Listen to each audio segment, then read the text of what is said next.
اعوذ باللہ من الشیطان الرجیم بسم اللہ الرحمن الرحیم الحمد للہ رب العالمین الرحمن الرحیم مالک یوم الدین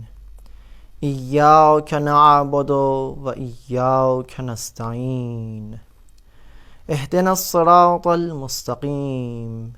صراط الذین انعمت علیہم غیر المغضوب علیہم ولا الضالین۔ سب سے پہلے آپ سب کی خدمت میں ولادت مبارک بی بی دو عالم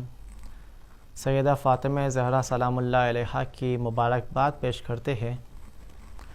اور ساتھ ہی بی بی دو عالم کے زیر صدقہ زیر سرپرستی وقوع پذیر ہونے والی یہ انقلاب اسلامی ایران کی بھی اس کی سالگرہ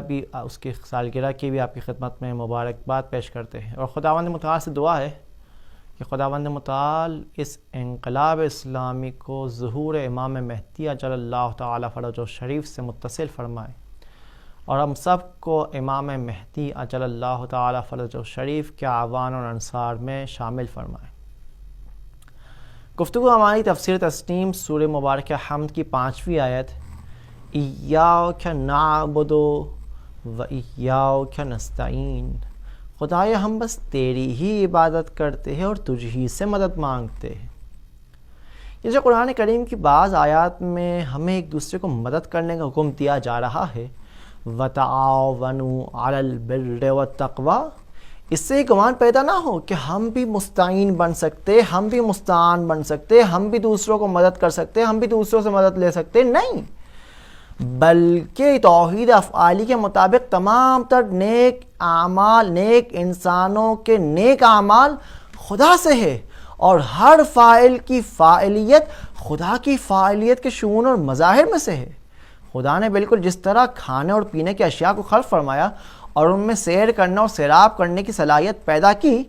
بالکل اسی طرح خدا ہی نے مددگار انسان کو خلق فرمایا ہے اور اس کو یہ طاقت دی ہے کہ لوگوں کے مسئلے مسائل کو حل کر سکے، اور حقیقت میں وہ شخص بھی خدا کی آیات میں سے، اور یہ تمام تر مدد ملنا اس شخص کے ذریعے خدا کی صفات فعلی میں سے، نہ کہ خدا کی صفات ذاتی میں۔ یعنی وہ شخص جو ہمیں مدد کر بھی رہا ہے، ایسا نہیں کہ وہ شخص الگ ہو خدا الگ ہو، نہیں، وہ بھی جو مدد کر رہا ہے خدا کے توسط سے ہمیں مدد کر رہا ہے، خدا در حقیقت ہمارا مددگار ہے، اور وہ خدا کے مد مقابل نہیں، بلکہ خدا نے اس کو خلق فرمایا ہے، وجود عطا فرمایا ہے، خدا نے اس کو طاقت دی ہے کہ وہ ہمیں مدد کرے، لہٰذا اس کا مدد کرنا بھی خدا کا مدد کرنا ہے۔ لہٰذا اب انسان جس چیز سے بھی مدد مانگے، در حقیقت اس نے خدا کی مخلوق سے، خدا کے فیض سے مدد مانگی ہے، نہ کہ غیر خدا سے۔ اور کوئی بھی مدد کرنے والا مددگار اپنی مدد کرنے میں مستقل نہیں ہے، کوئی بھی نیکیاں بجا لانے والا نیک انسان نیکیاں بجا لانے میں مستقل نہیں ہے، بلکہ سب کے سب خدا کی فاعلیت پر دلیل بن رہے اور مقام فعل میں خدا کے دی ہوئے مظاہر میں سے ہے، اور مقام فعل میں خدا کی فاعلیت کے مظاہر میں سے ہے۔ لہٰذا مدد کرنا، تعاون کرنا، استعانت کرنا، اعانت، یہ سب کے سب مقام فعل میں واقع ہوتے، نہ کہ مقام ذات الہی میں۔ اور کیونکہ تمام تر کائنات کا واحد چلانے والا اور ادارے کرنے والا رب العالمین خدا ہے، لہذا ہمیں صرف خدا ہی سے مدد مانگنی چاہیے، اور پھر کوئی یہ دعویٰ نہیں کر سکتا کہ ایاک نستعین صرف خدا کی عبادت سے مخصوص ہے، تعاونوا علی البر والتقویٰ صرف معاشرتی امور سے مخصوص ہے، نہیں،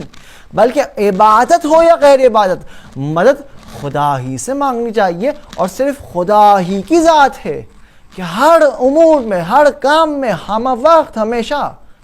وہی ذات مددگار ہے، چاہے وہ عبادی کام ہو چاہے وہ غیر عبادی کام ہو، تنہا خدا ہی مددگار ہے۔ اگلا پوائنٹ جو بیان کیا جا رہا ہے وہ یہ کہ گناہ کیونکہ ایک نقص ہے، ایک عدمی چیز ہے، لہٰذا خدائے سبحان سے مربوط نہیں ہے، کیونکہ گناہ انجام پانے کے 3 وجوہات ہو سکتے ہیں۔ نمبر 1، جاہل ہونا یعنی علم نہ رکھنا، یعنی گناہ کو گناہ نہ جاننا۔ نمبر 2، عاجز ہونا یعنی گناہ کو ترک کرنے کی قدرت اور توانائی نہ رکھنا۔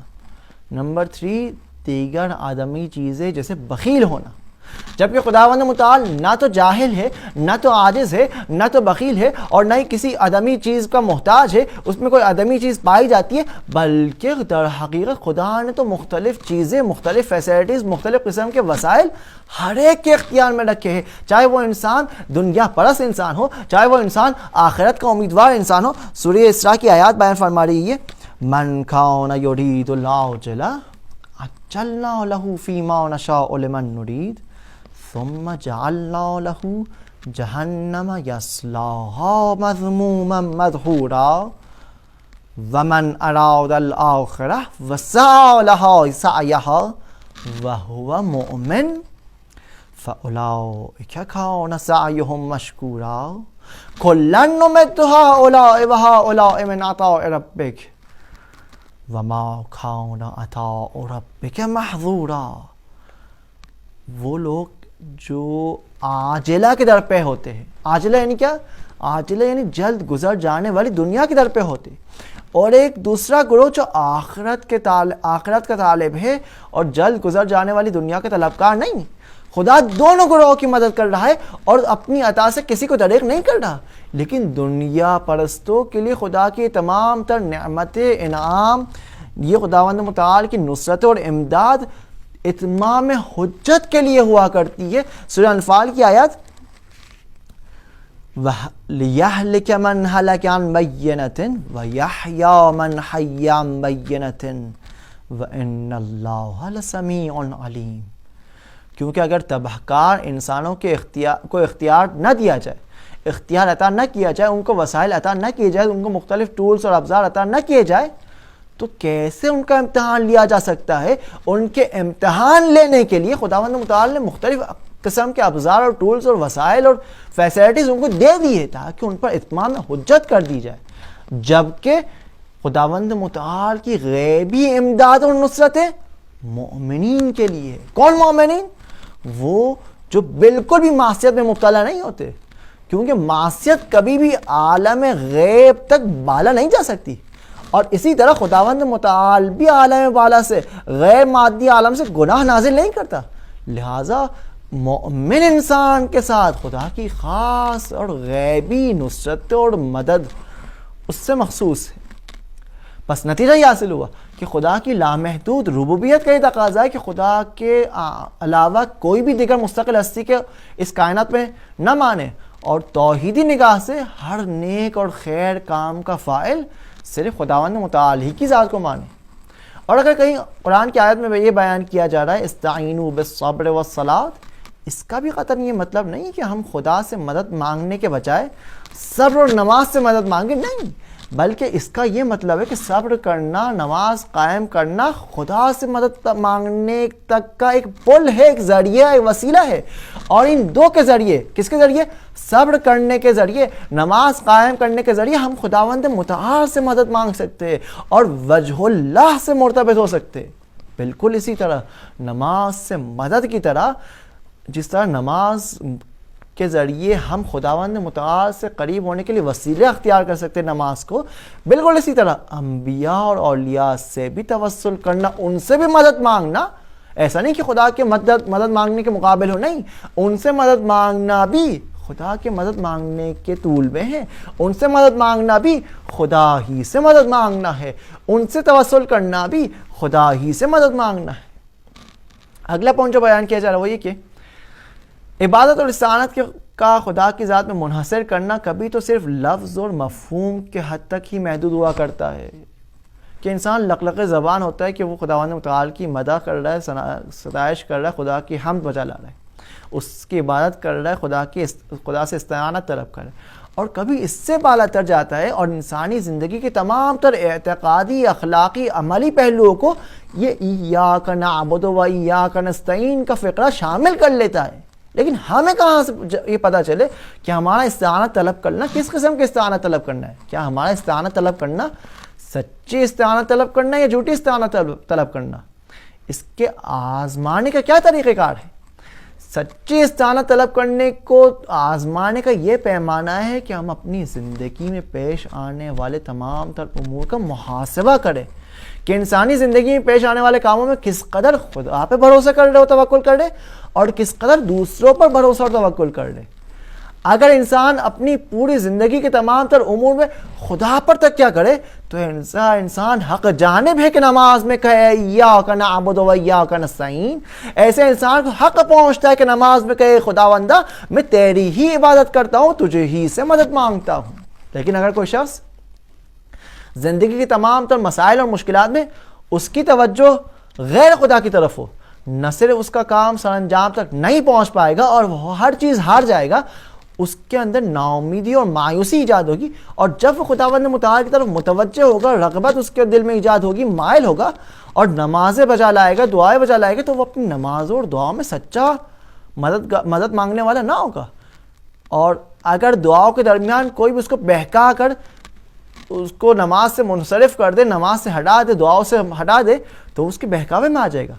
ایاک نعبد و ایاک نستعین کے بولنے والا اگر جب اس کے سامنے کوئی حادثہ رونما ہوتا ہے، اس کے سامنے کوئی مشکل اور پریشانی آتی ہے، تو وہ سب سے پہلی جگہ جہاں وہ پناہ لے گا اور اس کا دل سب سے پہلے جس نور سے منور ہوگا اور اس کا دل سب سے پہلے اس کی طرف مائل ہوگا اور اس کے دل میں سب سے پہلے جو روشنی جلے گی وہ نور السماوات والارض کی روشنی ہوگی۔ اس کی روشنی کے ذریعے اس کی زیر سرپرستی صحیح راستے کو پا پائے گا اور تمام تر اپنے امور اور کاموں کو اصلاح کر سکے گا۔ لیکن اگر کوئی شخص اس کا دل غیر حق باطل کی طرف مائل ہو، مثلا اپنے قوم قبیلے کی طرف اس کا دل مائل ہو، تو ایسا شخص اپنے دعوے میں جھوٹا ہے اور اس مسافر کی مانند جو اپنی راہ کو گم کر چکا ہے اور بیابان میں رات کی تاریکی میں اسے راستہ نہیں مل رہا۔ بہار الانوار کی روایت لیس فی البرق الخاطف مستمع لمن یخوض فی الظلمہ، غیر خدا کے پاس اگر کوئی نور ہے بھی، جو کہ نہیں ہے، وہ بھی ایک لمحے کے لیے چمکنے والا نور ہے کہ جو تاریک بیابان کو ہرگز روشن نہیں کر سکتا اور نور سماوات والارض کا متبادل نہیں بن سکتا۔ لہٰذا ہمیں صرف اور صرف